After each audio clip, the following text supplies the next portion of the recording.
തൊട്ടാൽ പൊള്ളുന്ന ഈ വിലക്കയറ്റത്തിന്റെ കാലത്ത് വിപണിയിൽ ഇടപെടേണ്ട സർക്കാർ അത് ചെയ്യുന്നുണ്ടോ എന്നുള്ള ചോദ്യം നിലനിൽക്കുന്നുണ്ട്. തെരഞ്ഞെടുപ്പ് തോൽവിയുടെ കാരണങ്ങളിൽ ഒന്നായി കണ്ടെത്തിയത് സപ്ലൈകോ ഔട്ട്ലെറ്റുകളുടെ വറുതിയും ഭക്ഷ്യവകുപ്പിന്റെ നിസ്സംഗതയുമാണ്. ഇന്നലെയും ഭക്ഷ്യമന്ത്രി പറയുന്നു ഔട്ട്ലെറ്റുകളിൽ എല്ലാ സാധനങ്ങളും ഉണ്ടെന്ന്. മന്ത്രിയുടെ വാക്ക് വിശ്വസിച്ച് ഞങ്ങൾ സപ്ലൈകോ ഔട്ട്ലെറ്റുകളിലേക്ക് പോവുകയാണ്.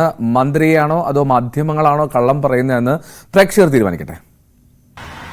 സപ്ലൈകോയുടെ 50ാം വാർഷികമാണ് വരാൻ പോകുന്നത്. ഈ സമയത്തുകൂടി എത്രത്തോളം സാധനങ്ങൾ സപ്ലൈകോയിൽ ലഭ്യമാകുന്നുണ്ട് എന്ന് നമുക്ക് പരിശോധിക്കേണ്ടിയിരിക്കുന്നു. കഴിഞ്ഞ ദിവസം മന്ത്രി GR അനിൽ വാർത്താസമ്മേളനത്തിൽ വ്യക്തമാക്കിയത് ചില ഐറ്റംസ് മാത്രമാണ് സപ്ലൈകോയിൽ ലഭ്യമാകാതിരുന്നിട്ടുള്ളത്. അതിനെ പെരുപ്പിച്ചു കാണിക്കുന്നത് മാധ്യമങ്ങളാണ് എന്നാണ്.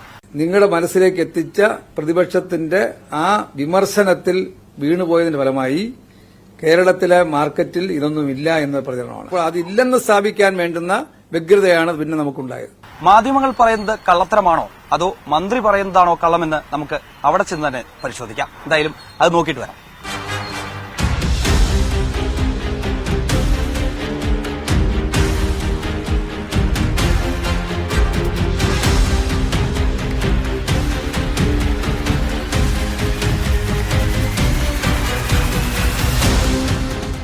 എന്തായാലും പരിശോധനയ്ക്കൊക്കെയായി നമ്മൾ ഇവിടേക്ക് എത്തിയെങ്കിൽ പോലും തന്നെ അകത്തേക്ക് കയറാൻ പ്രവേശനമില്ല എന്നുള്ളത് തന്നെയാണ്. പക്ഷേ ഏതായാലും മന്ത്രി പറഞ്ഞ പോലെ തന്നെ 4 ഐറ്റംസ് മാത്രമല്ല എന്നുള്ളതാണ് നമുക്ക് ഈ ആളുകൾ ഇവിടെ സാധനങ്ങൾ വാങ്ങിക്കാൻ വരുന്നവരുടെ പ്രതികരണത്തിൽ നിന്ന് മനസ്സിലാക്കില്ല. സാധനങ്ങൾ കിട്ടിയോ?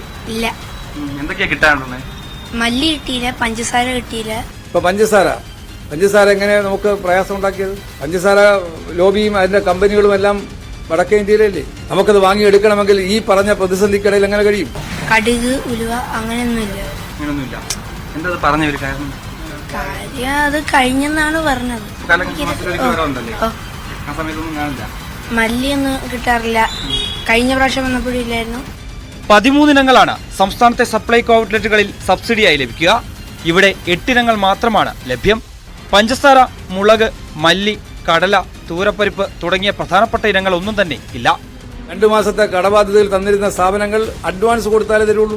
അഡ്വാൻസ് കൊടുത്താൽ മാത്രമേ തരുന്ന സ്ഥിതിയിലേക്ക് ഒരു ചിത്രം ഉണ്ടാക്കിയത്. അങ്ങനെ അതിന്റെ ഫലമായിട്ട് ഈ പ്രധാനപ്പെട്ട സ്ഥാപനങ്ങൾ കേരളത്തിലെ സപ്ലൈകോയ്ക്ക് സാധനം സപ്ലൈ ചെയ്യണമെങ്കിൽ അഡ്വാൻസ് ചോദിക്കുന്ന സ്ഥിതിയെത്തി.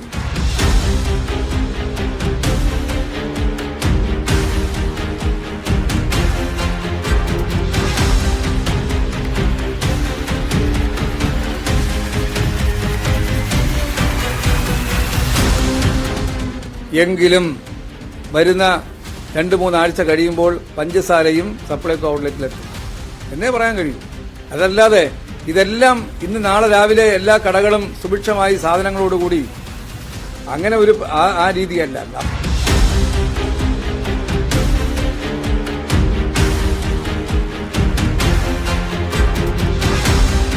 എന്തായാലും വരും ദിവസങ്ങളിൽ മന്ത്രി പറഞ്ഞ പോലെ 2 ആഴ്ചക്കകത്ത് തന്നെ ഈ ഒരു പ്രതിസന്ധി പരിഹരിക്കാനാകുമെങ്കിൽ അത് സാധാരണക്കാർക്ക് വലിയ രീതിയിൽ പ്രയോജനപ്പെടുമെന്നുള്ള കാര്യത്തിൽ സംശയമില്ല. എന്തായാലും മാധ്യമങ്ങൾ തെറ്റിദ്ധരിപ്പിക്കുന്നതല്ല, മാധ്യമങ്ങൾ കൃത്യമായ വാർത്തകളാണ് നൽകുന്നത്. അത് പെരുപ്പിച്ച് കാണിക്കുകയല്ല.